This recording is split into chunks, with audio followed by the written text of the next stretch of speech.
मृत्यु एक ऐसा शब्द जिसका डर हर किसी के जहन में रहता है। जिसने जन्म लिया है उसकी मृत्यु भी निश्चित है।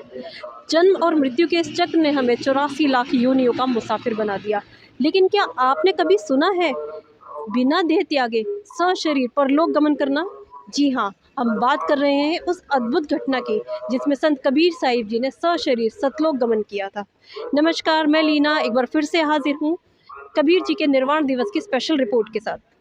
दोस्तों, एसए न्यूज़ की टीम आज मौजूद है सतलोक आश्रम कुरुक्षेत्र में, जहां संत रामपाल जी महाराज के सानिध्य में कबीर जी के निर्वाण दिवस के उपलक्ष्य में 3 दिवसीय महासमागम आयोजित किया गया है, जिसमें विशाल भंडारा, दहेज मुक्त विवाह, रक्तदान शिविर और 3 दिवसीय अखंड पाठ का आयोजन भी किया गया है। इस महासमागम में आकर्षण का मुख्य केंद्र है अध्यात्म की सभी जिज्ञासाओं को शांत करती आध्यात्मिक प्रदर्शनी। तो आइए आपको लेके चलते हैं इस आध्यात्मिक सफ़र पर। मैम, आप यहाँ प्रदर्शनी में गाइड हैं, तो आप ये बताइए कि ये प्रदर्शनी इतिहास के किन पन्नों को पलट रही है? यहाँ पर जो हम गाइड की सेवा कर रहे हैं प्रदर्शनी में, यहाँ पर बताया जा रहा है जब परमेश्वर कबीर साहिब जी के अतिरिक्त कुछ भी नहीं था, तब अविनाशी परम पुरुष कबीर साहिब जी असंख्य पंखुड़ियों वाले एक कमल के पुष्प पर विराजमान थे। वो वहाँ पे बैठे हुए थे। फिर उन्होंने अपनी मात्र एक शब्द शक्ति से उन्होंने 4 लोकों की रचना की। अनामी लोक, अगम लोक, अलक लोक और सतलोक। उन्होंने उन लोकों की रचना की। उसके पश्चात जो है उन्होंने अपने ही रूप में उन चारों लोकों में विराजमान हुए। नाम जैसे पहले लोक में वो अनामी पुरुष जी के नाम से विराजमान हुए, फिर वो अगम पुरुष जी के नाम से विराजमान हुए, फिर वो अलग पुरुष जी के नाम से, फिर सत्य पुरुष जी। उसी सिंहासन में वैसे वो अपने अलग अलग रूपों से जो थे वहाँ पर विराजमान थे। उसके बाद जो है उन्होंने अपनी मात्र एक वचन से, शब्द शक्ति से उन्होंने मानसरोवर और 16 द्वीपों की रचना की। यहाँ पर दिखा रहे हैं, उन्होंने जो है अपने एक वचन शक्ति से 16 द्वीप और मानसरोवर को रचा।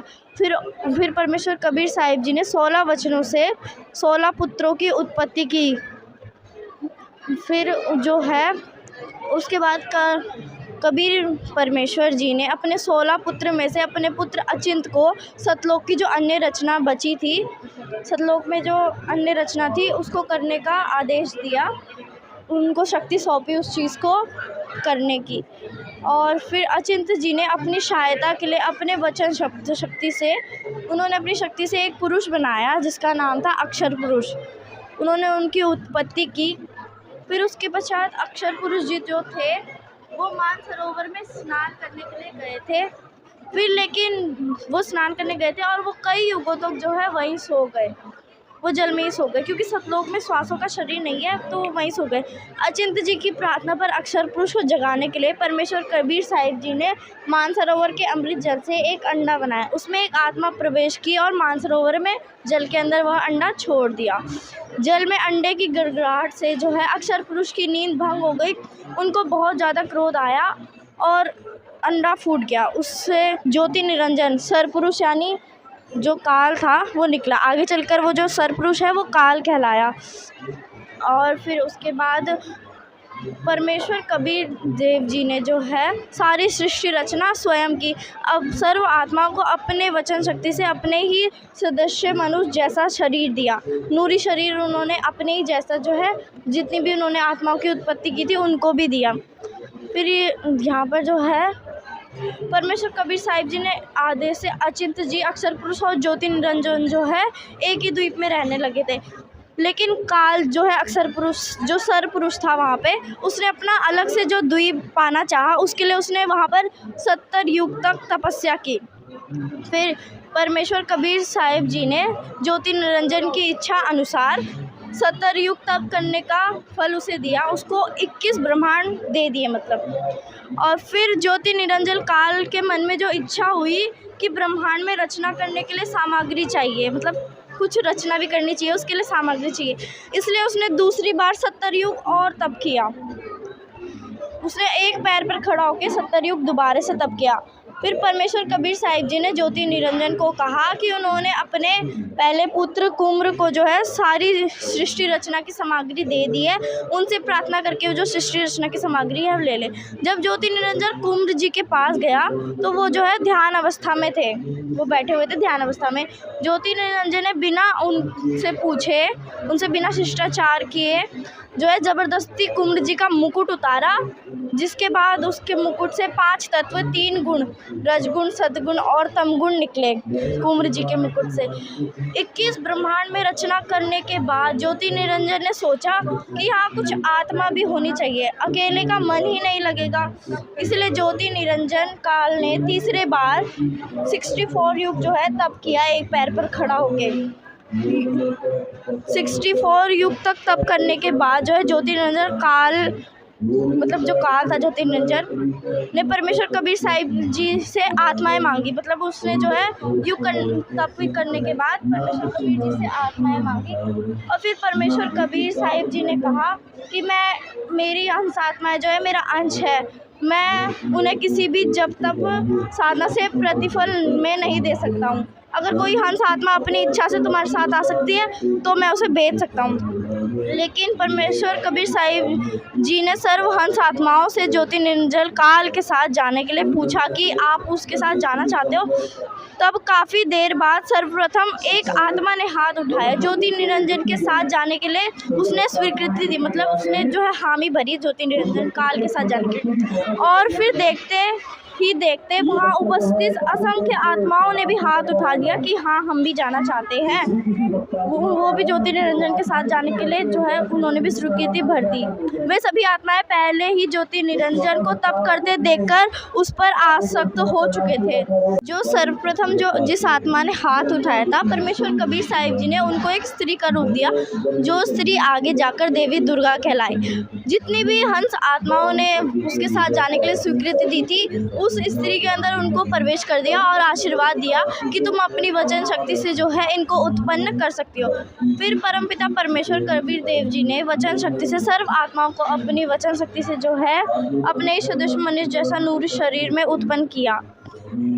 फिर आगे जाके देखा गया देवी दुर्गा जी जिनको स्त्री का रूप परमेश्वर कबीर साहिब जी ने दिया था, वो बहुत सुंदर, मतलब एक युवा स्त्री थी। उसको देखकर जो ज्योति निरंजन काल था वो मोहित हो गया। मतलब फिर उसने उसके साथ जो है अभद्र गति में, मतलब उनके साथ उन्होंने ज़बरदस्ती करने की कोशिश की। अपनी रक्षा के लिए जो है देवी दुर्गा काल, वो ज्योति निरंजन जो है उसके पेट में जाकर बैठ गई अपनी, और परमपिता जो परमात्मा थे उनसे गुहार लगाने लगी कि हे परमेश्वर मुझे बचाइए। जिसके बाद जोगजीत रूप में परमेश्वर वहाँ पर आए, जो उनका पुत्र था एक जोगजीत, उनके रूप में वहाँ पर वो आए, ज्योति निरंजन के पेट से देवी दुर्गा जी को बाहर निकाला। फिर परमेश्वर कबीर साहिब जी ने अपने पुत्र जोगजीत के रूप में ही ज्योति निरंजन और देवी दुर्गा को जो उनका लोक था सतलोक, वहाँ से हटा दिया कि तुम यहाँ पर ऐसे अभद्र घटनाएं कर रहे हो, यहाँ पर तुम नहीं रह सकते। फिर उन्होंने वहाँ से उनको जो है हटा दिया। ज्योति निरंजन काल, जो ज्योति निरंजन था, देवी दुर्गा और 21 ब्रह्मांडों सतलोक से लेकर वो चले गए। देवी दुर्गा और जो काल था वो दोनों सतलोक से अपने 21 ब्रह्मांडों को लेकर चले गए।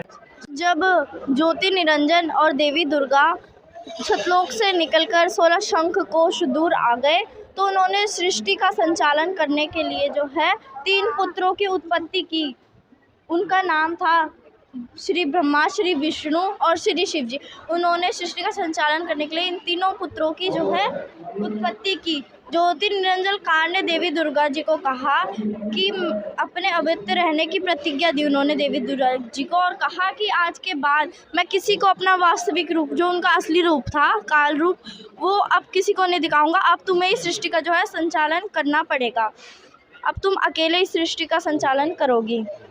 देवी दुर्गा जी जो थी उन्होंने अपने तीनों पुत्रों को युवा होने के बाद उन्हें सृष्टि फिर देवी दुर्गा जी ने अपने तीनों पुत्रों को युवा होने के बाद उनको 3 विभाग में जो है सृष्टि संचालन का काम सौंपा। रजगुण श्री ब्रह्मा जी, सद्गुण श्री विष्णु जी और तमोगुण श्री शिव जी को ये काम विभाग में सौंपा। फिर देवी दुर्गा जी ने 3 देवियों श्री सावित्री जी, श्री लक्ष्मी जी और श्री पार्वती जी की जो है उत्पत्ति की। इन 3 देवियों की उन्होंने उत्पत्ति की। देवी दुर्गा जी जो थी उन्होंने अपने 3 पुत्रों का विवाह उन 3 पुत्रों से करवा दिया। ब्रह्मा जी का विवाह सावित्री जी से, विष्णु जी का विवाह लक्ष्मी जी से, शिव जी का विवाह जो है पार्वती जी से उन्होंने करवा दिया। आप ये बताइए कि आपने अभी कहा कि देवी दुर्गा ने अपने तीनों पुत्र शंकर जी, ब्रह्मा जी और विष्णु जी, इन तीनों को सृष्टि का भार सौंपा है, तो आप कहीं प्रमाण दे सकते हैं कि ये तीनों दुर्गा देवी जी के पुत्र हैं? जी हाँ, श्रीमद् देवी भागवत 3रा स्कंद 123 पृष्ठ में ये जो है प्रमाण है। शिव जी अपनी माता दुर्गा को कह रहे हैं, तुम शुद्ध स्वरूपा हो, ये सारा जगत तुम्ही से उद्भासित है, हमारा आविर्भाव और तिरुभाव हुआ करता है। रजगुण श्री ब्रह्मा, सतगुण श्री विष्णु तुम्हारी संतान है, तो क्या तमोगुण श्री शिव मैं तुम्हारी संतान नहीं हूँ? ये यहाँ पर प्रमाण दिया गया है। मैम, यहाँ से कटआउट्स कुछ चेंज हो रहे हैं, तो इसके बारे में एक्सप्लेन करिए। जो अभी हमने पीछे कटआउट्स देखे थे वो जो है सृष्टि रचना कैसे हुई उसके बारे में थे, उस टॉपिक पर थे। और यहाँ पर से जो कटआउट चेंज है, आज से 600 साल पहले जो कबीर जी सहशरीर सतलोक मगर से सतलोक जाने की लीला की थी, उससे संबंधित कटआउट्स हैं। जो काशी में जो पंडे थे, मतलब जिनको वहाँ पे उस समय प्रथम पंडे माना जाता था, उन्होंने एक षड्यंत्र रचा। स्वर्ग भेजने के नाम पर काशी में उन्होंने जो है करौंत लगाई और वहाँ पर लोग जल्दी स्वर्ग पहुँचने के लिए, मोक्ष प्राप्त करने के लिए जाने लगे। वो सोने की उस समय अधिकतम जो संख्या होती थी वो 50 मोहरे वो सोने की उस समय लिया करते थे। स्वर्ग भेजने के नाम पर वो जो है एक पाप जो है अपने सर ले रहे थे। लोग यहाँ पर अपने पुत्रों से विनती करते थे कि हमें जल्दी स्वर्ग जाना है और यहाँ पर जो है काशी में पावन करौत लगाया है, हमें उससे जो है हमारा आरे से सर कटवा दीजिए। तो उसके बाद कबीर परमेश्वर जो है उस समय जनता का भ्रम मिटाने के लिए सत्संग करा करते थे। वो कहते थे कि पुण्य कर्मी आत्मा चाहे कहीं भी मरे, चाहे काशी में मरे, चाहे मगर में मरे, वो सतलोक ही जाएगी। और लेकिन पाप कर्मी आत्मा चाहे काशी में मरे, चाहे मगर में मरे, उसको नरक ही प्राप्त होगा। तो जो है जो वहाँ के पंडित थे वो परमेश्वर कबीर साहिब जी के साथ जो है विवाद करा करते थे कि नहीं, ये बात गलत है, जो काशी में मरेगा वही स्वर्ग जाएगा और जो मगर मरेगा वो नरक जाएगा। तो इसी भ्रम को, इसी अफवाह को दूर करने के लिए परमेश्वर कबीर साहिब जी ने एक निर्णय लिया कि जो है मैं इसका प्रमाण देता हूँ, मैं मगर में अपना जो है शरीर छोड़ूंगा और फिर तुम जो पंडे हैं वो अपनी विद्या से पूरी जनता को बताना कि मैं स्वर्ग गया या फिर उससे भी ऊपर। तो परमेश्वर कबीर जी जो यहाँ पे दृश्य दिखाया जा रहा है, यहाँ पे ये दिखाया जा रहा है जब वो मगर में अपने शरीर को छोड़ने के लिए जा रहे थे, उस समय का ये दिखाया जा रहा है। बिजली खान पठान की प्रार्थना पर कबीर परमेश्वर जी ने भगवान शिव जी के श्राप से जो नदी सूख चुकी थी, आमी नदी, उस नदी को जो है अपने एक हाथ के इशारे पर जो है उसको फिर से पानी से लदालद भर दिया।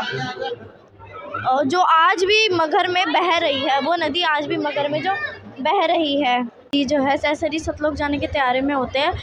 तो उनके शरीर पे कब्जा करने के लिए जो उनके शिष्य थे बिजली खान पठान और वीर देव सिंह बघेल अपनी सेना के साथ वहाँ पर थे, ताकि वो जब अपनी रूह को अपने जिस्म से अलग करे तो वो जो है उनके शरीर को अपने कब्जे में ले ले। लेकिन परमेश्वर कबीर साहिब जी उनको बोलते हैं कि ना हिंदू अलग है ना मुस्लिम अलग है, मैं आखिरी बार कह रहा हूँ, अगर तुमने लड़ाई की तो बहुत बुरा होगा। कि परमेश्वर कबीर जी उनको संदेश देते हैं आखिरी बार। फिर यहाँ पर दिखाया जा रहा है सहसरी सतलोक जाते हुए कबीर परमेश्वर जी, वहाँ मौजूद पंडों ने अपनी जो पोथी खोली जो उनके हाथ में थी, तो उनको पता चला कि ये तो पाया गया कि कबीर परमेश्वर तो स्वर्ग से भी ऊपर जो उनका सतलोक निज धाम है वहाँ गए हैं।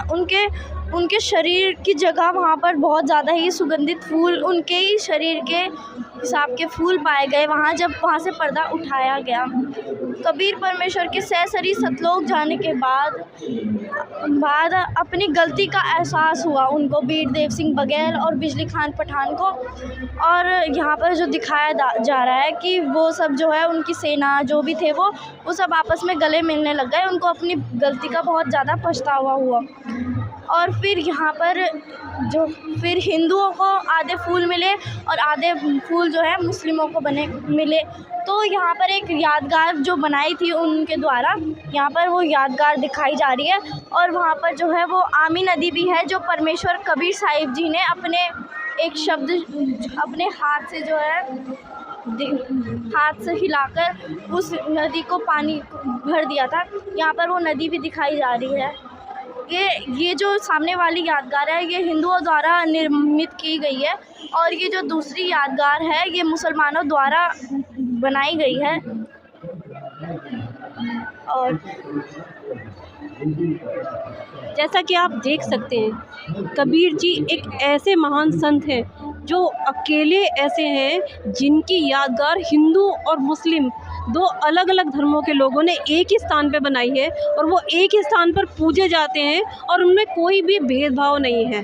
तो क्या अपने आप में ये कोई अद्भुत चमत्कार नहीं है?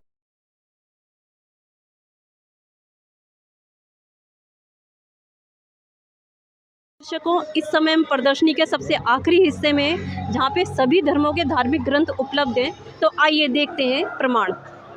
नमस्कार सर। साहब जी। सर ये बताइए कि ये प्रदर्शनी जब शुरू हुई तो सबसे पहली चीज़ वहाँ देखने को मिली है कि वहाँ संत कबीर जी की फ़ोटो लगी है, और वहाँ बताया गया है कि जिस समय सृष्टि में कुछ भी नहीं था तो उस समय संत कबीर जी थे। इसका मतलब ये समझा जाए कि कबीर जी परमात्मा है, सर्वश्रेष्ठ है, सर्व परमात्मा है। तो क्या हमारे धर्म भी इस चीज़ को कहीं प्रमाणित करते हैं? हमारे ग्रंथों में कहीं ये मेंशन है क्या? बिल्कुल जी, सत्याब सतगुरुदेव की जय, बंदी छोड़ सतगुरु रामपाल जी भगवान की जय हो। संत रामपाल जी महाराज ने हमें जो है वेदों में इसका प्रमाण बताया है, गुरु जी ने वेदों में बताया है। हम बताना चाहेंगे आपको।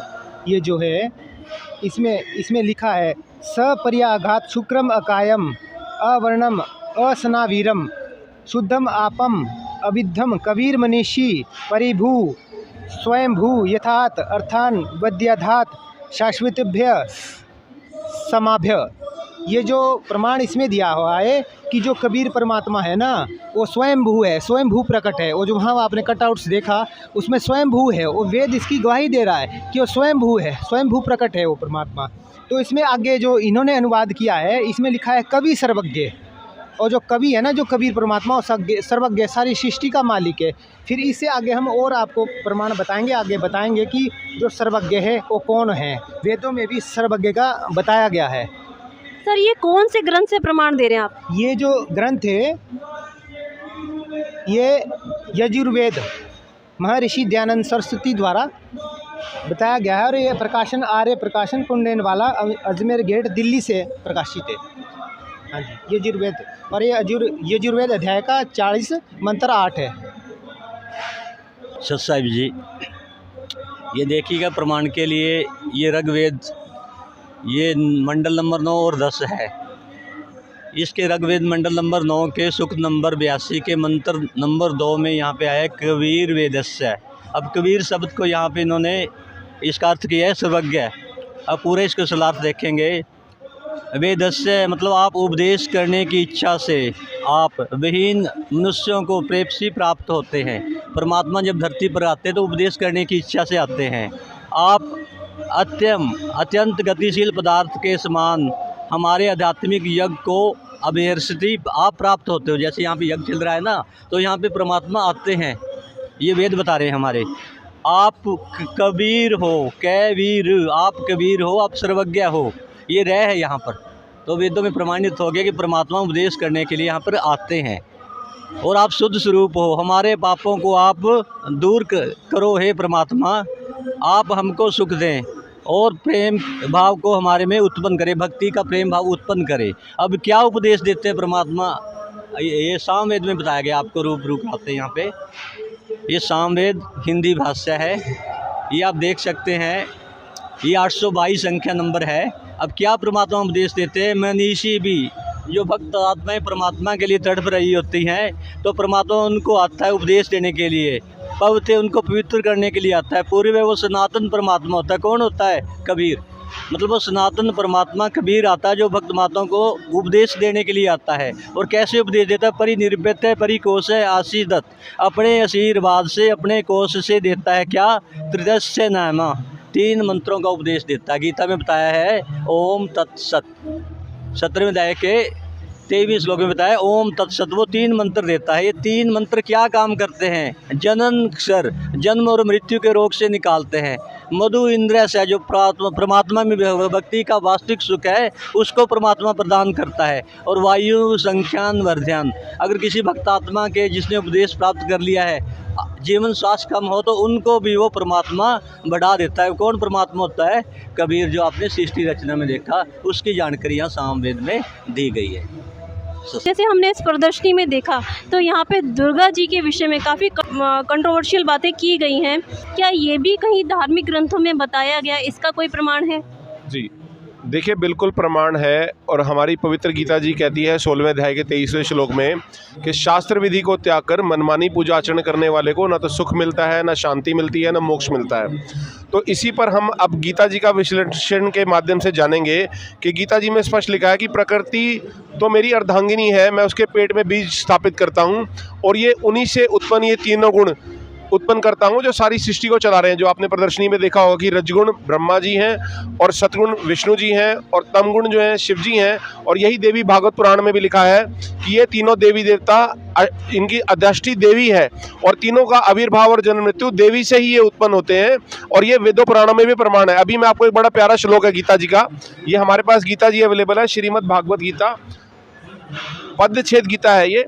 इसके अध्याय नंबर 8 के श्लोक नंबर 9 पे हम विचार करते हैं, जहाँ लिखा है कवियम पुराणम, कि वो परमात्मा कवि के रूप में, वो सनातन परमात्मा आता है। अनुशासितराम, जो सारी सृष्टि को जो है अनुशासन में बांधने वाला है। अणो अण्यस्यताम, के सूक्ष्म से भी अति सूक्ष्म बात को जानने वाला है। और यह सर्वस्व, वो परमात्मा जो है वो सबका धाताराम, सबका धारण पोषण करने वाला है। अचिंत स्वरूपम, कि वो परमात्मा का एक अलग ही स्वरूप है, अचिंत रूप है। आदित्य वर्णम, सूर्य के लिए आदित्य कहा गया है कि जिस तरह सूर्य प्रकाशमान है इस तरह वो परमात्मा स्वप्रकाशमान है। और वो जो है वो उसी परमात्मा सच्चिदानंद घन ब्रह्म का, परमेश्वर का हमें स्मरण करना चाहिए। आगे का जो है मेरे भगत भाई आपको बताएंगे। जैसे आपने दूसरे शास्त्रों में देखा, वेदों में और गीता में, हम आपको ये कबीर सागर में भी दिखाना चाहेंगे। ये है कबीर सागर, संपूर्ण 11 भाग, और इसमें ये हम आपको प्रमाण दिखाएंगे। इसमें ये लिखा हुआ है, हम ही अलग हला हैं कुतुब गौस और पीर, गरीबदास खालिक धनी हमरो नाम कबीर, मैं ही कबीर सर्वज्ञ हूँ। जी सच्चाई। तो सर मतलब ये सभी ग्रंथों से प्रमाणित हो रहा है कि कबीर जी ही पूर्ण परमात्मा है। जी हाँ, ये सभी ग्रंथों ने सिद्ध कर दिया भी कबीर ही परमात्मा है। जी सर एक चीज़ और बताइए कि यहाँ पर जो प्रदर्शनी लगी है, इस प्रदर्शनी में एक चीज़ और दिखाई गई है कि एक करोत वाली एक घटना को प्रदर्शित किया गया है कि काशी में करोत लगाया गया था कि जो भी करोत से अपनी गर्दन कटवाएगा वो स्वर्ग जाएगा। उस प्रकरण के विषय में भी क्या किसी ग्रंथ में मेंशन है? ये काशी के अंदर धारणा थी, जो काशी में मरेगा वो स्वर्ग जाएगा और जो मगहर में जाएगा वो नरक में जाएगा। तो वहाँ पे कबीर परमात्मा ने लीला की थी, वो वहाँ से सह शरीर गए थे। तो उन्होंने सभी धर्मों को ये ज्ञान दिया था, दोनों धर्मों को ये करने के लिए वो सह शरीर गए थे। इसी उपलक्ष्य में ये निर्वाण दिवस मनाया जाता है। सर ये किसी ग्रंथ में भी मेंशन होता है कि ऐसा कुछ हुआ था इस घटना के विषय में? क्योंकि ये एक इतिहास है, इतिहास कहीं ना कहीं किताबों के पन्नों में दर्ज होना चाहिए। तो क्या किसी ग्रंथ में या किसी किताब में इतिहास दर्ज है? ये हमारे ग्रंथों में प्रमाण है, हम आपको वो प्रमाण दिखा सकते हैं। अभी हम आपको ये प्रमाण खोल के अभी दिखाएंगे। सर एक चीज़ और बताई गई है इस प्रदर्शनी में कि कबीर जी जो हैं उनकी मृत्यु नहीं हुई थी, वो सशरीर जो है उन्होंने परलोक गमन किया था। इसका कोई प्रमाण? इसका प्रमाण हमारे ग्रंथों में है। जो हाँ ये निर्वाण दिवस मनाया जा रहा है, कबीर सागर में इसका विवरण दिया गया है।